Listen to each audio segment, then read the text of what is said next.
The Argonian fleet surrounded Earth with overwhelming force. Their crystalline vessels, each the size of a small moon, blotted out the stars as they took position. Admiral Krell stood on the command deck of the flagship, his 4 eyes narrowed, in contemplation as he studied the small blue planet. These humans possessed no energy shields, no plasma cannons, not even basic gravitational manipulators, said his second-in-command Vex. Their most advanced weapons rely on chemical propellants and crude nuclear fission.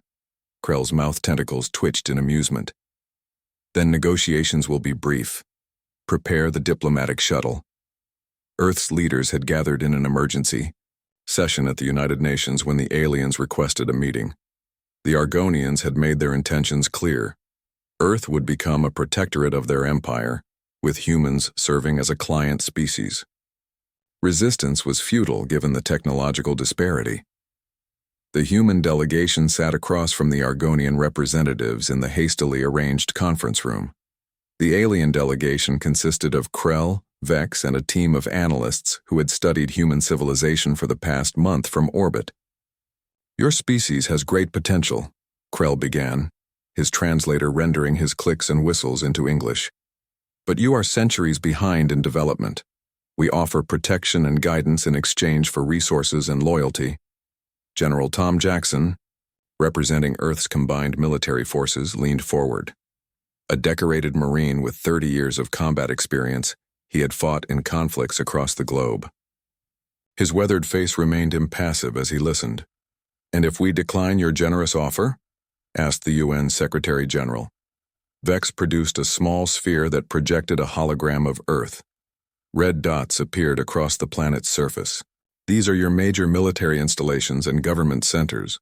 We can neutralize them simultaneously without harming civilian populations. We prefer peaceful integration, but will use force if necessary." The human delegates exchanged glances. The aliens clearly expected immediate capitulation. "Before we respond," said Jackson, his voice calm and measured, "I'd like to understand something. Your analysis of our capabilities seems thorough, but I wonder if you've studied our history." Krell's head tilted slightly. "We have reviewed your major conflicts and military doctrines. Your most destructive planetary war ended nearly 80 years ago. Since then, you've engaged in limited regional conflicts with self-imposed restrictions." Jackson nodded. "Those restrictions are important. We call them the rules of war, or laws of armed conflict. They're constraints we place on ourselves, not limitations of capability." "Explain," demanded Krell. "Humans decided certain weapons and tactics were too horrible to use, even against our enemies. We banned chemical weapons, blinding lasers, expanding bullets. We agreed not to target civilians, hospitals, or cultural sites."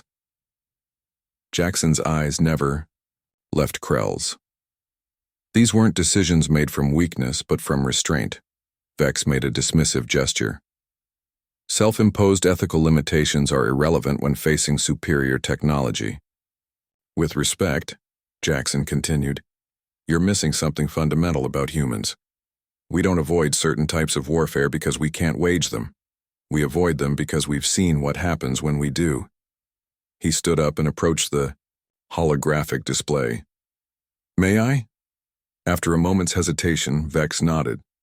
Jackson manipulated the controls, bringing up historical images: trenches filled with dead soldiers from chemical attacks, cities reduced to rubble by strategic bombing, forests defoliated by herbicides. These are what we call combat crimes. In informal terms, the darkest chapters of our military history. Things we've done, then collectively decided never to do again. Not because they didn't work, but because they worked too well. The room fell silent as Jackson continued. "Your analysis shows we lack energy shields." "True, but we've spent centuries perfecting the art of asymmetric warfare. You've noted our biological weapons programs were discontinued, but not that we maintain defensive measures against every pathogen we've ever engineered." Jackson's voice remained level. "You've counted our nuclear missiles but missed the thousands of novel compounds our chemists could produce in weeks. You've mapped our military bases but not the millions of veterans who know how to improvise explosives from household items." Krell's tentacles had gone still. You speak of barbarism. I speak of desperation, Jackson corrected.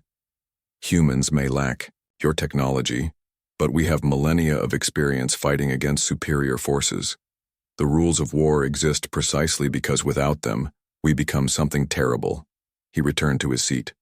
You can certainly destroy our conventional forces, but occupation administration, you'd face a species that invented guerrilla warfare, developed urban combat into an art form, and has been refining resistance tactics since before your ancestors left their home world. The Secretary General cleared her throat. What, General?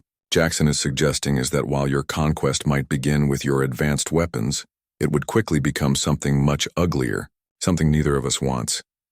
We prefer peaceful coexistence, Jackson added. Trade, cultural exchange, mutual respect. We have much to learn from you.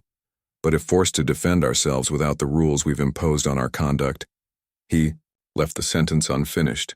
Admiral Krell was silent for a long moment. When he spoke, his tone had changed. We will need to reassess our approach. Perhaps a different arrangement would be mutually beneficial. 3 days later, the Argonian fleet withdrew to a respectful distance. The first trade agreement between Earth and the Argonian Empire was signed the following month. As Krell prepared to return to his homeworld, he spoke privately with Jackson. Your species is more complex than our initial assessment indicated, the alien admitted. Jackson smiled, slightly. The most dangerous predators don't always have the sharpest claws, Admiral. Sometimes it's the ones who choose when not to use them that you should watch most carefully. Krell's translator couldn't quite capture the nuance of his response, but Jackson understood the sentiment clearly. Respect.